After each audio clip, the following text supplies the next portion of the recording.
సాదా బైనామాల పరిష్కారం కోసం భూభారతి చట్టం ఏం చెప్తుంది? సాదా బైనామాలకు మోక్షం కలుగుతుందా, పట్టాలు వస్తాయా? చట్టం ఏమంటుందంటే మీరు ఒకసారి అక్కడ చూస్తే కూడా ఏవైతే 2020లో దరఖాస్తులు స్వీకరించి పెండింగ్లో ఉన్నాయో వాటిని మాత్రమే పరిష్కరించవచ్చు భూభారతి కింద.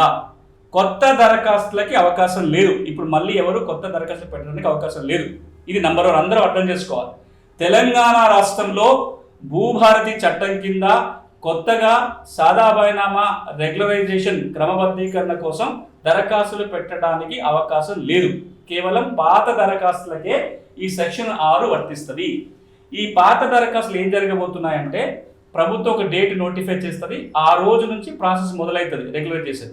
ఎందుకు వెంటనే చేయట్లేదు అంటే గౌరవ హైకోర్టులో దీని మీద స్టే ఉంది కాబట్టి ఇప్పుడు కొత్త చట్టం వచ్చింది, రూల్స్ వచ్చింది. ఈ విషయాన్ని గౌరవ హైకోర్టుకు చెప్పి స్టే వెకేట్ చేయించాలి. ఎప్పుడైతే హైకోర్టులో స్టే వెకేట్ అవుతుందో ఆ రోజు నుంచి ఈ సెక్షన్ అమల్లోకి వస్తుంది. ఈ సెక్షన్ అమల్లోకి వచ్చిన వెంటనే ఆర్డీఓలు, రెవెన్యూ డివిజనల్ ఆఫీసర్స్ ఎవరైతే ఉన్నారో వారు సాదా బైనామాలో ఎంక్వైరీ చేయాలి, నోటీసులు జారీ చేయాలి, ఎంక్వైరీ చేయాలి. సాదా బైనామా ద్వారా కొన్న మాట వాస్తవమై ఉండి కొనుగోలు చేసిన వ్యక్తి భూమి తన స్వాధీనంలో ఉన్నట్లయితే వాళ్ళకు ఒక సర్టిఫికేట్ జారీ చేస్తారు. ఈ సర్టిఫికేట్ జారీ చేసే ముందు ఇంకొక 2 అంశాలను పరిశీలించి చూస్తారు. ఒకటి, ఈ సాదా బైనామా కొనుగోలు ఏ చట్టాన్ని ఉల్లంఘించి లేదు అనే నిర్ధారణ జరగాలి. అంటే పిఓటి చట్టాన్ని కానీ, ఎల్టీఆర్ చట్టాన్ని కానీ, సీలింగ్ చట్టాన్ని కానీ ఉల్లంఘించి ఉందా లేదా చూస్తారు. ఉల్లంఘించి లేకపోతేనే రెగ్యులరైజేషన్ అవుతుంది.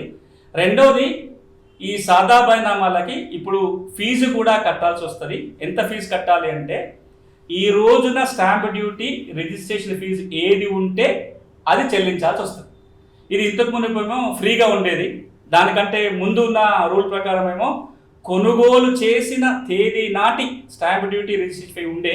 ఇప్పుడు భూభారతి చట్టం ఏమంటుందంటే రెగ్యులరైజేషన్ చేసే తేదీ నాడు స్టాంప్ డ్యూటీ, రిజిస్ట్రేషన్ ఫీజు ఎంత ఉంటే అంత కట్టాలి. దానికి అదనంగా 100 రూపాయల పెనాల్టీ. ఎందుకంటే రిజిస్ట్రేషన్ స్టాంప్ చట్టం ప్రకారం పెనాల్టీ కూడా 5 రూపాయల నుంచి 1,00,000 రూపాయల దాకా వసూలు చేయొచ్చు.